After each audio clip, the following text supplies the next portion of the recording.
आज डॉक्टर मोहन यादव जी की अध्यक्षता में जो बैठक हुई उसमें सबसे पहले माननीय मुख्यमंत्री जी को कैबिनेट के सभी सदस्यों ने बधाई दी, धन्यवाद दिया कि जिस तरीके से जीआईएस हुई है और एक माननीय प्रधानमंत्री जी और गृह मंत्री जी के आशीर्वाद से जो एक बड़ा इन्वेस्टमेंट का कमिटमेंट हुआ है, लगभग 30,70,000 करोड़, और उसमें माननीय मुख्यमंत्री जी ने पूरे प्रदेश में रोड शो किए, विदेश में जाकर जर्मनी में, इंग्लैंड में, और वहाँ के प्रतिनिधि भी आए।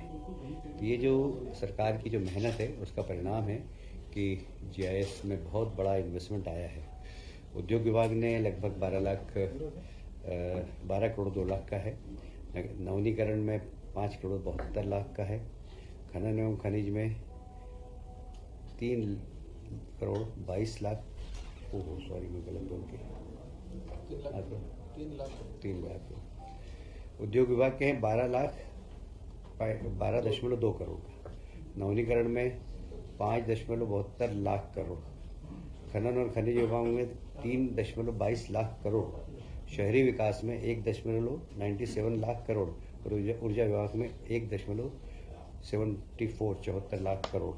इस प्रकार कुल प्रस्ताव पास हुए थे और ये धरातल पर उतरे।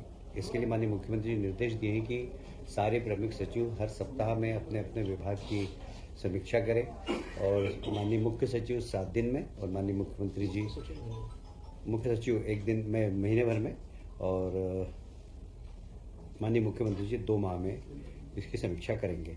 हमारी कोशिश होगी कि इसमें 100% जितने भी एमओयू हुए वो धरातल पर उतरे।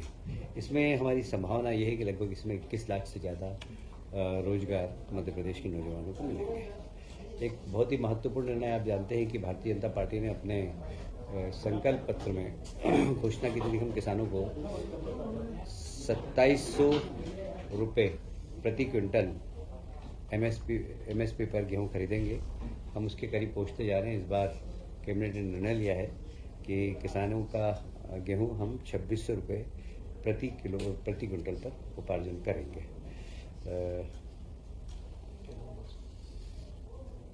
उपार्जन कार्य 15 मार्च से प्रारंभ हो जाएगा।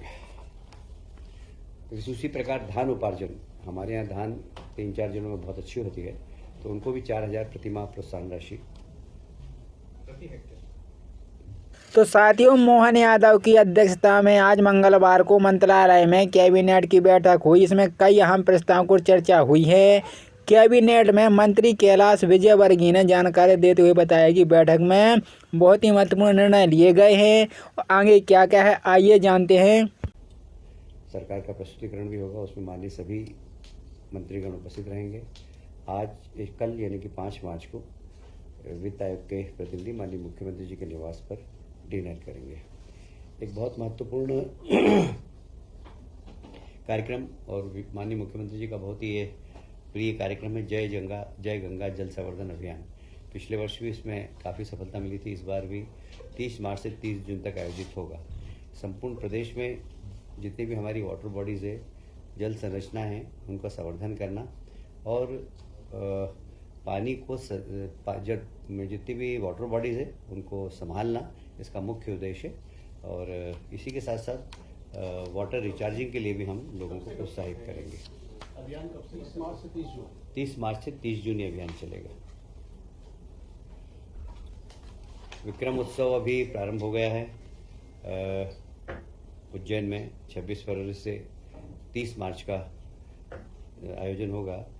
इसमें 30 मार्च को गुड़ी पड़वा भी है और गुड़ी पड़वा आप जानते हैं कि भारतीय कैलेंडर का प्रथम दिन है और मध्य प्रदेश की सरकार उसे मनाती है और जनता से भी आग्रह है कि इस गुड़ी पड़वा के पर्व को तो धूमधाम से मनाएं, जिससे हमारे आने वाली पीढ़ी को ये पता हो कि भारतीय कैलेंडर वर्ष गुड़ी पड़वा से प्रारंभ होता है।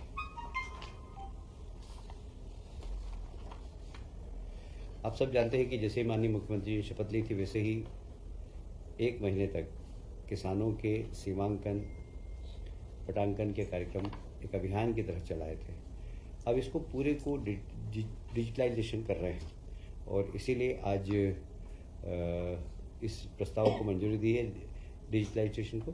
इसमें 138.41 करोड़ रुपए का प्रावधान है। हम वहीं साथियों जल गंगा संवर्धन कार्यक्रम फिर चलाने को स्वीकृति दी गई है। इस बार अभियान में 30 मार्च से 30 जून तक आयोजित होगा। इसमें प्रदेश के जल स्रोतों को लेकर विशेष कदम उठाए जाएंगे। इस अभियान के जरिए सरकार जल की महत्व लोगों तथा पहुंचा रही है। इसके अलावा जल बचाने के लिए भी जागरूकता अभियान इसी के तहत चलाया जाएगा। प्रदेश सरकार ने पिछले साल भी जल गंगा संवर्धन अभियान चलाया था। इसके तहत कुएं, तालाब, बाड़ी, जलाशय का गहरीकरण किया गया था। कैबिनेट बैठक ने पहले भोपाल में आयोजित ग्लोबल इन्वेस्टमेंट समिति के सफल आयोजन पर मुख्यमंत्री डॉक्टर मोहन यादव को मंत्रीगण से भगवान राम की प्रतिमा भेंट कर उनका अभिवादन किया था। जो पड़ता है वहाँ पर ही अगर उसको संस्कार दे दिए जाएँ, अच्छी खिलाई पिलाई दी कर दी जाए तो वह एक अपने जीवन में अच्छा बनता है। तो आज एक निर्णय लिया गया है कि आंगनवाड़ी की जितने भी कार्यकर्ता हैं उन कार्यकर्ताओं को प्रशिक्षण देने का, और उस प्रशिक्षण के माध्यम से वे बच्चे जो छोटे हैं उन्हें सामान्य ज्ञान देना, शिक्षा के प्रति उनकी रुचि पैदा करना। तो इन सब के लिए आंगनवाड़ी कार्यकर्ताओं को एक प्रशिक्षण देकर उनका एक दृष्टिकोण बनाएंगे कि इन बच्चों का किस प्रकार विकास करना चाहिए, क्योंकि आंगनवाड़ी कार्यकर्ता उसको एक सरकारी नौकरी की तरह नहीं करे, इस प्रकार करे कि हमारे बच्चे हैं और हमें इन्हें संस्कार देना और हमें शिक्षा के प्रति आकर्षित भी करना है। तो वहाँ पर बच्चों के जो छोटे छोटे खेल होते हैं वो भी, और यह केंद्र प्रवर्तित आंगनवाड़ी पोषण 2.0 योजना के अंतर्गत पोषण भी और पढ़ाई भी, इसके अंतर्गत इस कार्यक्रम को लिया गया है। इसमें परियोजना विकास अधिकारी और T3 जो कार्यकर्ता है उन सबको मास्टर टीचर बनाना, ये इसका उद्देश्य है। हो गया जी। टीएनसीपी का एक एक्ट था, क्या वो विधानसभा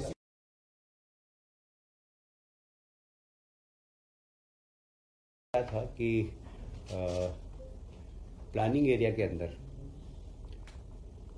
IDA और नगर या प्लानिंग एरिया के बाहर साडा, ये दोनों को ही अधिकार थे कि वे वहाँ पर निवेश कर सकें।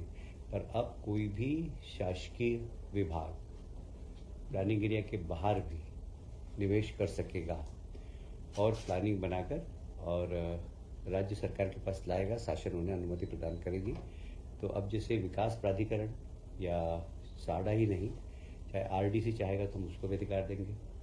औद्योगिक डेवलपमेंट, इंडस्ट्रियल डेवलपमेंट क्या है वो IDC, MPRDC, वो अगर चाहेगा कहीं पर तो हम उनको ही परमिशन देंगे। पर छोटे प्रोजेक्ट नहीं, बड़े प्रोजेक्ट, कम से कम 500 करोड़ के प्रोजेक्ट हो, कम से कम, तो वो अनुमति मांगेंगे तो हम उनको ये निवेश करने का अधिकार देंगे। CPA भी विलय किया गया।